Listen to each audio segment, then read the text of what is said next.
தமிழ்நாட்டில் இருக்கிற மலையாள மொழியை தாய்மொழியாக பேசுகிற என் அன்பிற்கினிய மலையாளத்தினுடைய சகோதர சகோதரிகள் அனைவருக்கும் எங்களுடைய ஓணம் பண்டிகை நல்வாழ்த்துக்களை காங்கிரஸ் பேரியக்கத்தினுடைய அமைச்சர்கள் என் சார்பிலும் மாண்புமிகு சுற்றுலாத்துறையினுடைய அமைச்சர் அவர்களின் சார்பிலும் எங்களுடைய ஓணம் பண்டிகை நல்வாழ்த்துக்களை தெரிவித்துக் கொள்கிறோம். மற்றபடி நீங்க என்ன கேட்டதுன்னா ஒரே வார்த்தை ரெண்டு வாட்டி போடுறதா? அதாவது பொதுவா தமிழ்ல கவிஞர்கள் ஒரு வரியை 2 முறை ஆழமாக சொல்லுவது என்பது வழக்கம். இது மரபும் கூட. கவிஞர் வாலியிலிருந்து, கவிஞர் கண்ணதாசனிலிருந்து, கவிஞர் புலமை பெற்றனிலிருந்து பல கவிஞர்கள் அந்த ஓரடி கவிதையை 2 முறை உச்சரிப்பது என்பது வழக்கம். ஆனால் நான் கவிஞன் அல்ல. ஆனால் நான் படித்ததை சட்டமன்றத்தில் அதை நான் முன்மொழிந்தேன். அவ்வளவுதான். அண்ணன் நேரு அவர்களுக்கு ஏதோ ஒரு வகையில் அது பிரச்சனையாக தோன்றுகிறது. அதனால் அதை சட்டமன்றத்தில் அவர் எழுப்பியிருக்கிறார். அவ்வளவுதான். அவங்களுக்கு பிரச்சனை, அதனாலதான் பிரச்சனையை எழுப்புறாங்க. பட் எங்களுக்கு ஒரு பிரச்சனையா தோணலை. நாங்க என்ன நினைக்கிறோமோ அதை நாங்க ஹவுஸ்ல சொல்லிக்கிட்டு இருக்கோம். மற்றபடி என்னுடைய மாணிக்க கோரிக்கைகள் வந்தது. கோரிக்கை ரொம்ப அருமையான நிறைய நலத்திட்டங்கள் அறிவித்திருக்கிறோம். கல்லூரி பேராசிரியர்கள் கிட்டத்தட்ட ஒரு 8000 பேருக்கு நிலுவையில் இருந்த ஏறத்தாழ 2021 assistant professor 1 to associate professors ஒட்டுமொத்தமாக ஒரு 6000 பேருக்கு 2021 பணி மூப்பு அவர்களுக்கு வழங்க வேண்டிய அந்த கொடை என்பது கொடுக்காமல் இருந்தது, நிலுவையில் இருந்தது. ஏறத்தாழ ஒரு 5 ஆண்டுகள் கழித்து அதை மாண்புமிகு முதலமைச்சர் திரு சி ஜோசப் விஜய் சார் அவர்களிடம் பேராசிரியர் பெருமக்களுக்கு நன்மை பயக்கும் வகையில் நீண்ட நாளமாக நிலுவையில் இருந்த அந்த பணி மூப்பு தொகை வழங்குவதாக அறிவிக்கப்பட்டிருக்கிறது. அறிவிக்கப்பட்ட அந்த பணி மூப்பு தொகை செப்டம்பர் மாதம் முதல் வாரத்திலிருந்து பேராசிரியர் பெருமக்களுக்கு கிடைக்கும் என்கிற செய்தியை சட்டமன்றத்தில் தெரிவித்தோம். இன்னொன்று, பாலிடெக்னிக் இன்ஜினியரிங் காலேஜஸ், இந்த 2 பிரிவினருக்கும் அதே போன்ற பணி மூப்பு தொகை வழங்கப்பட்டிருக்கிறது. 2026-27 ஏறத்தாழ ஒரு 800 பேருக்கும், 2027-28 ஒரு 2000 பேருக்கும், ஏறத்தாழ 2019 அந்த பணி மூப்பு தொகை கொடுக்கப்படாமல் இருந்தது. அதையும் வழங்குவதற்கான ஏற்பாடை செய்திருக்கிறோம்.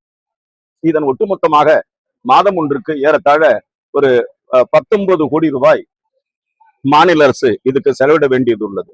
ஆக அந்த மாதம் ஒன்றுக்கு 19 கோடி ரூபாயை உயர்கல்வித்துறை வழங்கியிருக்கிறது. பேராசிரியர் பெருமக்கள் நிச்சயமாக அவர்கள் பயன்பெற்றிருப்பார்கள் என்கிற நம்பிக்கை எங்களுக்கு, பயனடைவார்கள் என்ற நம்பிக்கை இருக்கு. அதே போன்று கௌரவ விரிவுரை கெஸ்ட் லெக்சர்ஸ் அவங்களுக்கெல்லாம் பாத்தீங்கன்னா கடந்த காலங்களில் அது 30,000 ரூபாய் இருந்தது. அந்த 30,000 ரூபாயை நாங்கள் ஒரு 5000 உயர்த்தி 35,000 மாண்புமிகு முதலமைச்சர் அவர்கள், மாண்புமிகு திரு சி ஜோசப் விஜய் அவர்கள் உயர்த்தி கொடுத்திருக்கிறார்கள். உயர்கல்வித்துறையில் இது ஒரு பெரிய புரட்சிகரமான நாளாகத்தான் நாங்கள் பார்க்கிறோம். அதே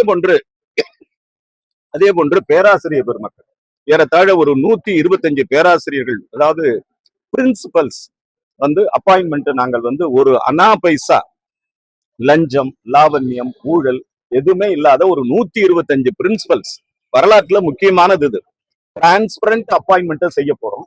அதே போல கிரேட் 1 25 பிரின்சிபல்ஸ் நாங்க ஆல்மோஸ்ட் அறிவிச்சிருக்கிறோம். ஆக இதெல்லாம் கடந்த காலங்களில் மிகப்பெரிய ஊழல் சாம்ராஜ்ய சக்கரவர்த்தியின் கையிலே அது மாட்டிக்கொண்டு இருந்தது.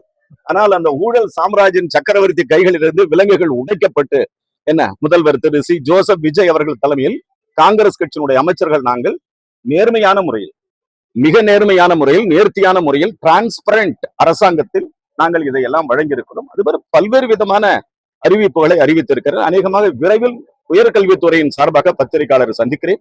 அப்பொழுது விரிவாக உயர்கல்வித்துறையில் வேறு என்னென்ன நலத்திட்டங்கள் அறிவித்து, இன்னொன்னு முக்கியமான விஷயம், மாணவர்களுக்கு 20 லட்சம் ரூபாய் மாணவர்களுக்கு பிணை இல்லாத கல்வி கடனை மாண்புமிகு முதலமைச்சர் அவர்கள் அறிவித்திருக்கிறார். இது ரொம்ப முக்கியமானது. UPA 1, UPA 2 மாண்புமிகு பேரறிஞர் மன்மோகன் சிங் டாக்டர் அவர்கள் இருந்த காலத்தில் அன்னை சோனியா காந்தி அவர்கள் மாணவர்களுக்கு கல்வி கடன் திட்டத்தை அறிவித்தார்கள். மாண்புமிகு இந்தியாவினுடைய நிதியமைச்சர் அருமை தலைவர் சிதம்பரம் அவர்கள் அந்த திட்டத்தை முன்மொழிந்தார்கள், அதை முன்னெடுத்து சென்றார்கள். அந்த காலத்தில் UPA 1 UPA 2 ஏறத்தாழ 4 லட்சம் வரை மாணவர்களுக்கு வழங்குகிற கடன் வந்து மாணவர்களே கையெழுத்திட்டால் கிடைக்கும்.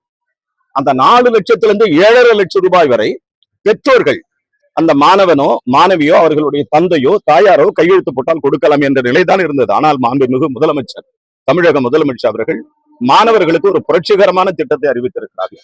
20 லட்சம் ரூபாய் வரை பிணையில்லாத கடனை அறிவித்திருக்கிறார்கள். ஆக மாணவர்களுக்கு இது வெற்றி கொண்டாட்டமாகத்தான் இருக்கும், இது வெற்றி திருவிழாகத்தான் இருக்கும். ஆனால் காங்கிரஸ் கட்சி காலத்தில் பெருந்தலைவர் காமராஜர் காலத்தை கொண்டு மாணவர்களுக்கு வளர்ச்சி திட்டங்களை நாங்கள் அறிவித்திருக்கிறோம். அது மட்டுமல்ல, 1000 கோடி ரூபாய்க்கு இன்ஃப்ராஸ்ட்ரக்சர்ஸ், கட்டடம் கட்டுவது, வகுப்பறைகள் கட்டுவது, லேபரட்டரி கட்டுவது, கேண்டீன் கட்டுவது, லைப்ரரிகள் கட்டுவது, கல்லூரியினுடைய வளாகத்தில் இருக்கிற சுற்றுச்சுவரை எழுப்புவது, இப்படி பல்வேறு தனமான நிலைகளில் பெருந்தலைவர் காமராஜரின் பெயரால் 1000 கோடி ரூபாய் ஒதுக்கீடு செய்யப்பட்டது. ஆக பல்வேறு திட்டங்களை அறிவித்திருக்கின்ற அரசுக்கு உங்களுடைய பேராதரவை தர வேண்டும் என்று கேட்டு விடுகிறேன்.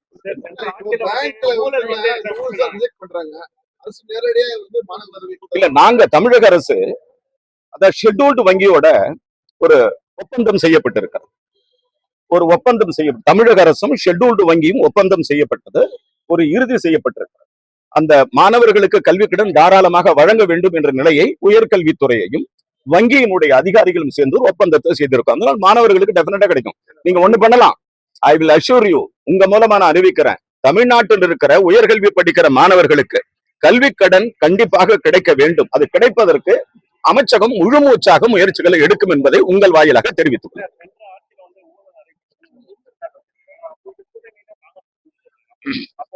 நல்லா நீங்க சொல்லுங்க.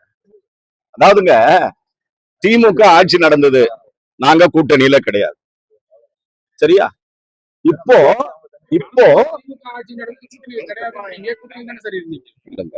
மத்திய அரசாங்கத்தில் நாங்கள் கூட்டணியில இருந்தோம், மாநில அரசாங்கத்தில் நாங்கள் கூட்டணியில் இல்லை. அவர்கள் எப்படி வச்சிருந்தாங்கன்னா, தேர்தல், அதாவது அந்த தேர்தல் வரை இருந்தா அவங்க கூட்டணியே, நானும் தாண்ட மாட்டேன் நீயும் தாண்டக்கூடாது, அப்படி ஒரு வரமுறையை வச்சிருந்தாங்க அவங்க.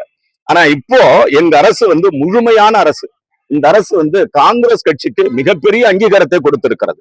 ஏறத்தாழ 59 ஆண்டுகள் கழித்து இப்படி ஒரு அரசுக்கு வாய்ப்பு வழங்கிய மாண்புமிகு முதலமைச்சர் அவர்களுக்கு திருத்தணியிலிருந்து கன்னியாகுமரி வரை இருக்கிற காங்கிரஸ் இயக்க தோழர்கள் நன்றி கடன் பட்டவர்களாக நாங்கள் இருக்கோம்.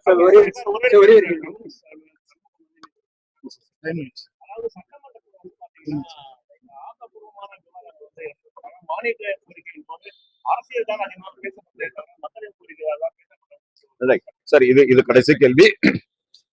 மாண்புமிகு அருமை அண்ணன் சண்முகம் அவர்கள் ஒரு இயக்கத்தினுடைய ஒரு கடுமையான போராளி. அவர் எனக்கு நன்றாக தெரியும், பலகாலமா எனக்கு தெரியும். அவர் அண்ணன் சண்முகம் அவர்கள் இந்த செஞ்சட்டை இயக்கத்தில், சிகப்பு சட்டை போடுகிற அந்த இயக்கத்தில் மிகப்பெரிய அற்புதமான ஒரு போராளி. அவர் எனக்கு நன்றாக தெரியும். காலங்கள் ஒரு 100 நாளை நானே இப்பதான் நெருங்குறேன், 100 நாளை இப்பதான் நெருங்குறேன். நான் எம்பியா இருந்திருக்கிறேன், அசம்பிளி ப்ரொசீடிங்ஸ நானே கத்துக்கிறேன். அப்ப எனக்கு பின்னால இருக்கிற இளைஞர்கள் புதுசா வந்திருக்காங்க, 27 வயசு, 29 வயசு, 30 வயசு, 35 வயசு. இந்த அசம்பிளி ப்ரொசீடிங்ஸ படிக்கிறதுக்கு இன்னும் கொஞ்சம் நாளாகும் சார். அதனால 100 நாளை கடந்த பொழுதே அசம்பிளி வந்து களை கட்டுது. இன்னும் நாட்கள் ஆக இந்த அசம்பிளி எப்படி களை கட்ட போகுது நீங்க பார்க்கத்தான் போறீங்க. நன்றி, வணக்கம்.